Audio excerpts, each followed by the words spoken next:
I was starting to feel like they were never going to get here, and then finally today they did. This is my monthly DCBS shipment with my new comic books for April 2021. So let's see what I got. Check it out.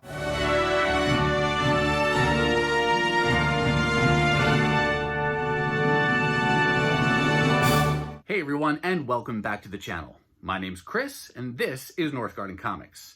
So today is my new comic book day, and what I mean by that is it is the day where I get my monthly shipment from DCBS. That's the online pre-order service that I use to get pretty much all of my new comic books, and I do that largely for the 40 to 50% discount that I get off of cover price, and it allows me to stretch my comic book budget a little bit further each month. So I look forward to this day each month when I get those new books. This month, you heard me say, I was starting to wonder if they were going to come. And of course, I knew they were going to come, but it felt like a long wait. And that's because I had seen on, I think it was Instagram, where I saw one person post that they got their April DC... That was a gnat that flew in my face. Person posted on Instagram, they got their April DCBS shipment like 2 weeks ago as I'm recording this. And I think I have a thought as to what may be behind that. I didn't ask them, but I order the Marvel free previews every month. And on DCBS's website, you'll read that if you're a once a month standard shipment person like I am, typically that shipment will ship in the 4th week of the calendar month. But if you order the Marvel previews, which is free, just like you could pick up in your local comic shop, then that bumps you to the 5th week, or in a case where there's only 4 weeks in the month, then it bumps you to the 1st week of the next month. And for whatever reason, maybe they had a lot of shipments that kind of got really towards the end of that. And so finally, just today, I got my shipment. So I think that's why it was a little bit late. And the first time or two that happens, it's a little bit of an adjustment, but then now I'm pretty much in a cadence after using this service for several years that I just kind of know that the early part of a month, I get my books from the previous month, and I don't feel like I'm missing out because there's always something I'm reading, and it's rarely ever these books right here. It's back issues, or I collect things together and read like a whole story at a time. So it's okay for me, at least, that I don't get them right away like that. So I've trained myself into that new habit. So in just a second here, let's turn the camera around. We're going to open this box together. But first, let me say, if you're new to the channel, welcome. I'm so glad you decided to check it out. If you like comic-related content, like new comic book unboxings, back issue hauls, omnibus reviews, or mystery boxes occasionally when I'm feeling sporty, then go ahead, take a second and hit that subscribe button. And as you watch, if you see something you like, give it a thumbs up. And of course, let me know your thoughts and questions down below. Now let's go ahead and cut into this box so we can see what these new books are.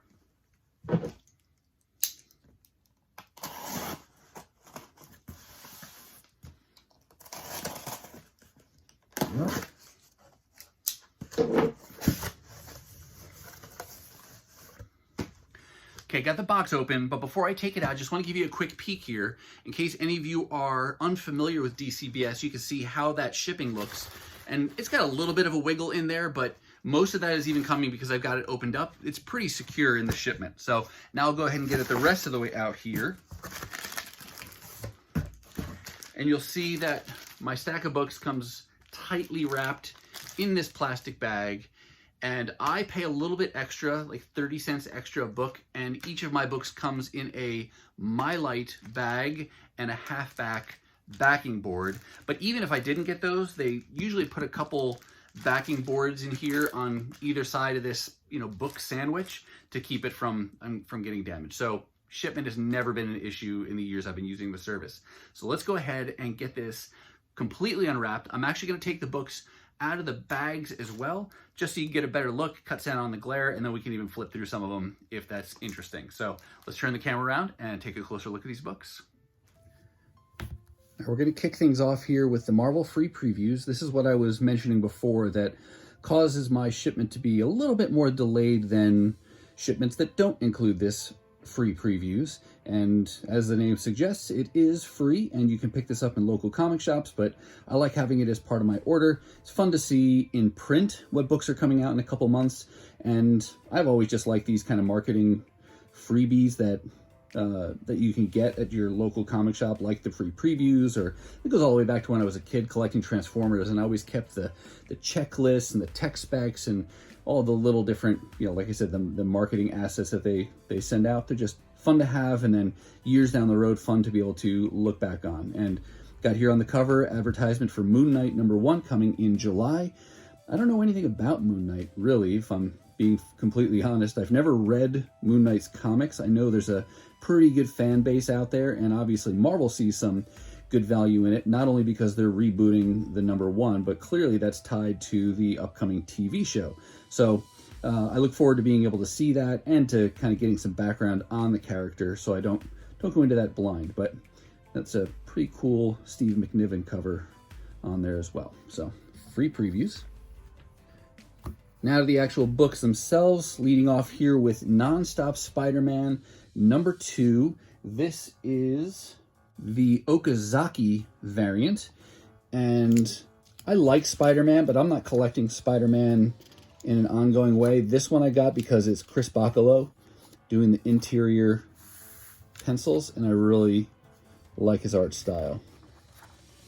And he does a great job with Spider-Man, so looking forward to getting into this series. Haven't read issue 1 yet. Like I said, I like to let them stack up a little bit, so I'll probably wait 3 or 4 issues and then get a whole, it might be 5, I think, to get that first storyline, because I think the solicitation, it might be for issue 6, is out right about now. And I guess the idea was, we thought maybe the non-stop action was going to end after 5 issues, but it's continuing, so maybe I'll give it 5 issues before I give that a full read through. But that's a pretty cool cover there. And we've got some Children of the Atom #2. I did get #1 because that was solicited way back in 2020, and I'm sure it was impacted by COVID. And issue 1 just came out, within the last, month or two. And now here's issue 2. I don't think I've gotten any of the subsequent issues after this. I wanted to give it a couple issues, but I'm not super excited about it. To me, this kind of feels like a series that'll be here for a little while and then will be gone. And likely I could find these issues, in dollar bins down the road. I don't want to judge it too harshly, though, since I haven't read it yet. That's the kind of feel it has to me. I don't know that it's got much staying power for a long ongoing. And really, the evidence is on my side there. How many titles are really destined for long runs these days? Seems like they reboot after 12 issues on a lot of things. So we'll see how long this one goes, but nevertheless, glad to have it.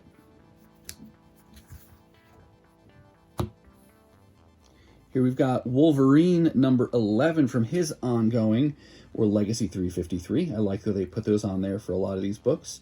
That's a really cool Adam Kubert cover. I'm liking this storyline too, with Wolverine dealing with the vampires and Omega Red, so looking forward to reading this one.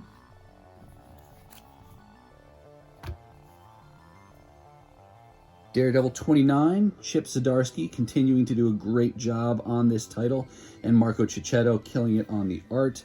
I will admit, though, it's time for me to read some Daredevil. I haven't read any of this story yet since Elektra took up the mantle, so I think that's about 4 issues now, so it's about time for me to give this story a read and get caught up on The Man Without Fear.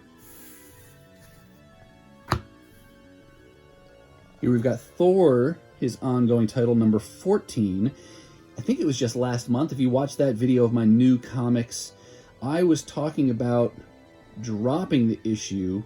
I thought that was the end of that storyline. So now there's 2 reasons I'm continuing. But at that time, I thought that was the end of the story, and I was going to wrap it up, and I wasn't going to continue getting Thor new every month. I was just going to wait and maybe collect it as back issues.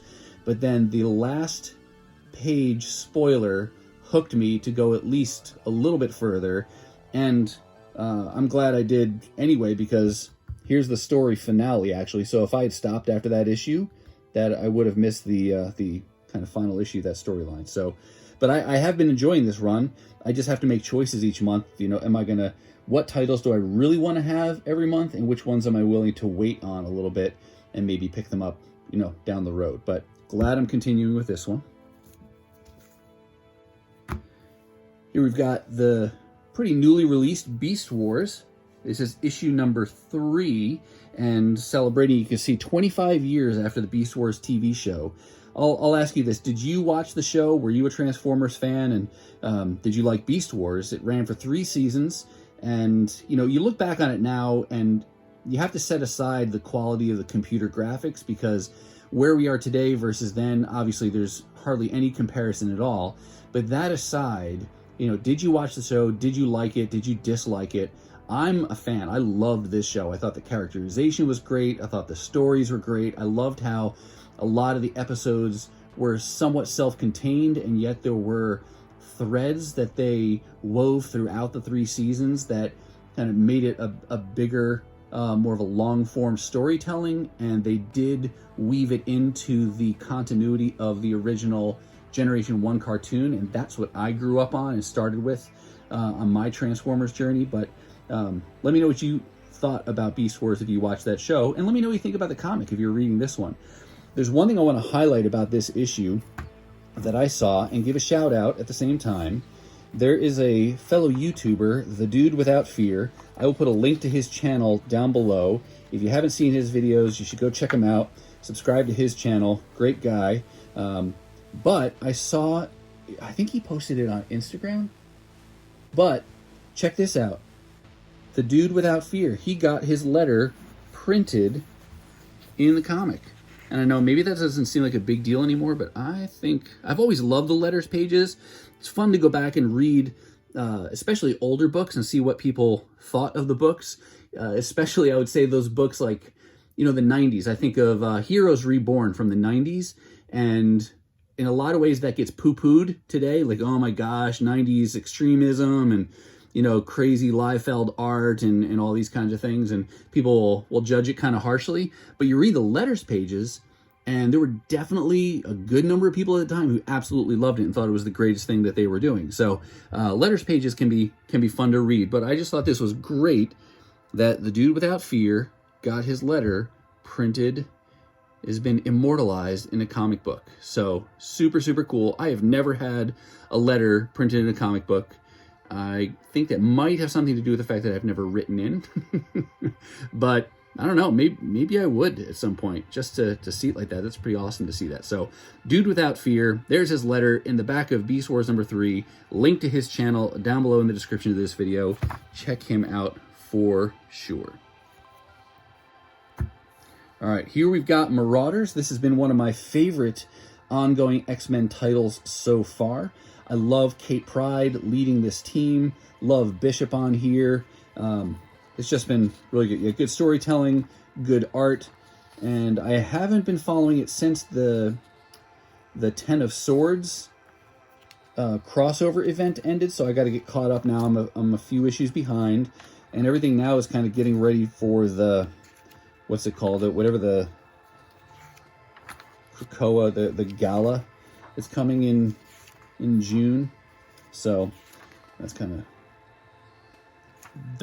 yucky. What is going on there? So I guess I'll have to read to find out. But yeah, there's Marauders number 19. Here we've got Avengers number 44. This is the Peach Momoko variant. I'm trying to remember why I got this one. I don't know if this was continuing, if this was wrapping up a story. Oh yeah, Enter the Phoenix Part 5. This is another title that I had decided once this storyline ends, I will let it go for now and then kind of just watch to see what stories seem cool and try to get those as back issues. And I know right now they're kind of on pause because of the current Heroes Reborn event. And then it picks up, I think, with like a She-Hulk related story afterwards. But got this to wrap up that that Phoenix story. So pretty cool cover by Momoko. Here we've got Sword number 5. Another, relatively new addition to the X-Men lineup. We'll see, after this whole gala event that happens in a couple months here, I know there's, the X-Men are getting a reboot, that title starting over with a new number 1. They've got other titles that are starting. We'll see how long Sword goes, if that continues or if that ends. Like I said, give it a year and stuff starts to just reboot. So, but that's been good so far. Speaking of new X-Men titles, here's, I think, the most recent, well, one of the two most recent new X-Men titles, Way of X. This one explores, centralizing on Nightcrawler, and explores that, I don't know if it's just the idea, it's not the idea of faith, but he's had suspicions about some of the traditions and the practices about what's going on Krakoa, and so he's going to start doing some investigation and dig into some things, and uncovering secrets about Krakoa, and yeah, kind of getting into the dark underbelly and some of these traditions. For example, mutants who lost their powers, that they go through this like a gladiatorial fight, and basically you let them, you fight to the death, but you guarantees you're going to die, so that way you can go through the resurrection protocols and have your powers again. So there's definitely some darker things that have been going on with the X-Men on Krakoa, so it'll be interesting to see where this leads him in his little investigation, and really where the stories of Krakoa lead, because nothing's forever in the comics. So we'll see ultimately how long Krakoa lasts for the X-Men. We've got the Marvels #1. This is another book that was solicited a long time ago, sometime in 2020, and I don't know how long this is slated to go, if it's an ongoing, if it's going to be a limited series. I remember I don't remember what the write-up was, but it intrigued me. The cover by Alex Ross, definitely attractive and appealing, and so I thought I'd give this one a try and see what issue #1 was all about. And we'll see where it goes from here, if it's something I want to continue to get, or if it's just a one and done kind of a pickup for me. Then we've got X-Men Legends 3, another series. I don't know how long it's slated to go, if it's a contained story that they're trying to tell. I know they are going back and kind of filling in some of the continuity from the late 80s, early 90s kind of X-Men timeline. Right here, you get that flashback, or this kind of glimpse back to the X Factor days, early days of X Factor, where you've got these old, those were some of their original suits. Iceman's got his little power dampener kind of a belt. I think if I remember correctly, his ice powers were getting so strong and out of control, he wore this belt to help him kind of keep them under control somewhat. And obviously this is some issues into the X Factor run, because you got Archangel there and Apocalypse on the cover. And nice to see the old creative team of Louise Simonson and Walt Simonson. Oops, sorry, that was out of view there. The Simonsons coming back to do this issue. So they had a nice run on X Factor, so glad to have picked that up. Here we've got Fantastic Four #31. This is, my memory fails me sometimes. I don't remember why I got this particular issue. I may have just been sucked in by the solicitation. Do you do that? Do you get hooked by the write-up for the next issue of a particular comic that maybe you're not even reading regularly right now?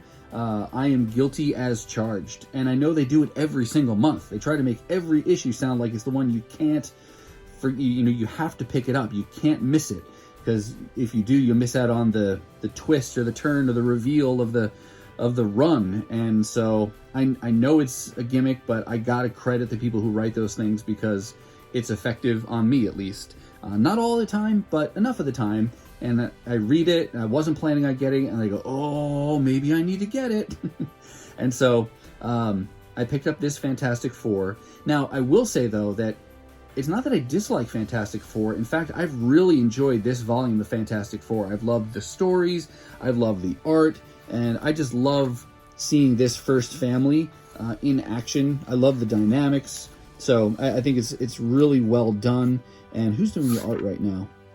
RB Silva, and great artist on there, Dan Slott doing the writing. So I've really been enjoying this, but I have been picking this up like many other things as back issues. So I wait till I can find it for $1, $2, and then I build it out that way. And fortunately, this is a volume that while the stories have been good, they haven't been like earth-shattering in the sense where they're drawing so much attention that they get hyped up, and then they're the hot book for the week, and then you can't even get one unless you've pre-ordered it or you have it on your pull list.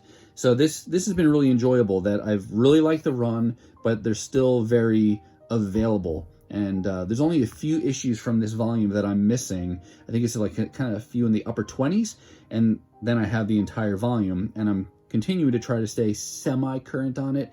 And I'll probably get some of the issues with this. I don't know if Doom is actually going to get married, but it's kind of a Bride of Doom type storyline, so we'll see where that leads.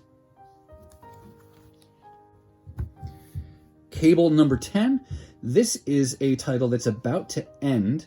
It was already said that issue 12 is going to be the final issue, and I've been liking this. I like this storyline with young Cable or Kid Cable, and they've been hinting at the return of Old Man Cable. I don't know if we'll call him Old Man Cable. Maybe we will now that there's a Kid Cable. And if he comes back, what does it mean for the kid version? Don't know. We'll see. But we've got issues 10, 11, and 12 to wrap up this story, and who knows where Cable will go from there, if he'll get a new solo title or if he'll be part of one of the other team books. But great character overall. All right, we got Hellions number 11. I've been enjoying this title. I like Segovia's art. Segovia. I do that every time I see his name. I blend it with Segovia, which was, I think, isn't that where Wanda and Pietro were from in the MCU? I don't know their background too terribly well, but I always blend his name with that fictional location. But I've liked this. That cover, I don't know what's going on in the story, but definitely has this Mojo-y kind of a, Mojo World kind of a feel to it, the way her eyes are being held open. Let's see what's going on there. There's a couple more to go here. We got Marauders number 20, and so I got 2 books in 1 month, and that can happen for a couple reasons. Either there were 2 that came out that particular month, or depending on the timing of the shipments, it could be that the previous one came out too late to make it in last month's shipment, so then it gets doubled up with this month, or something like, the one that came out in April was the last one, and then this one came out early enough in May that it got included in that shipment. So that's, usually the reasons why you get more than one issue from a volume, in the same shipment. But there's Marauders 20. And then the last book I got is this most recent event for Marvel, Heroes Reborn. This is issue number 1. I went with the Coelho gatefold variant, which means it does this fun action here. Let's see if I can do this without damaging my book. There you go. So this fold out cover. And I did this, this was a blind buy. I had no idea what this variant cover looked like. It just said Coelho gatefold variant, and he's one of the, I don't know if they're calling them young guns, but that kind of up and coming talent that they're highlighting. So, or Stormbringers or something like that. I don't know what they call them, but his was highlighted as one of the variant titles. The gatefold sounded kind of cool, and so I figured I would take a gamble, and I'm glad I did. This is a really nice cover. I'll enjoy this. I was really tempted to get the Artgerm variant, because I pretty much try to get all of Artgerm's variants when I see them, and I'm hoping that I'll still be able to pick that one up. It's the one, I don't remember the Marvel, I don't know the Squadron Supreme very well, so I've got to learn those characters. But this character here is basically like the Marvel version of Wonder Woman. She's on the cover for the Artgerm variant. It's a great looking variant, so I will likely look for that to pick up at some point, if I can, in a back issue bin in the weeks and months to come.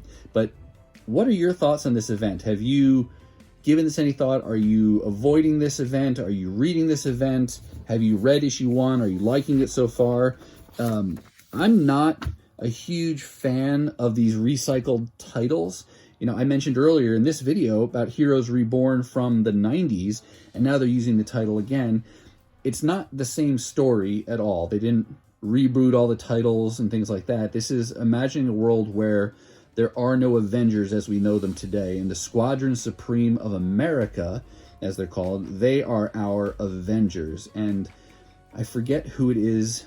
It's not Bishop, but there's somebody who, there's only one or just a few people who remember what the world is really like, and then they have to fight to bring it back. And I don't know, I love Jason Aaron as a writer, so I don't want to be overly critical, but I don't know, that plot line seems recycled to me, so I wasn't terribly excited. And knowing that there's 7 issues of this and they're all coming out within 2 months, that's a lot of dollars to drop on comic books for a storyline that I'm not even sure I'm going to like. Squadron Supreme, I'm not attached to, so I don't know. I'm taking a gamble here and gonna read issue 1, and if I really like it, then I'll keep an eye out for the other issues in dollar bins, $2 bins down the road, and hopefully I'll be able to find those if I like it. But we'll see. But let me know your thoughts on Heroes Reborn as you're watching this, if you're reading it or not. But with this book, that's the last one we got for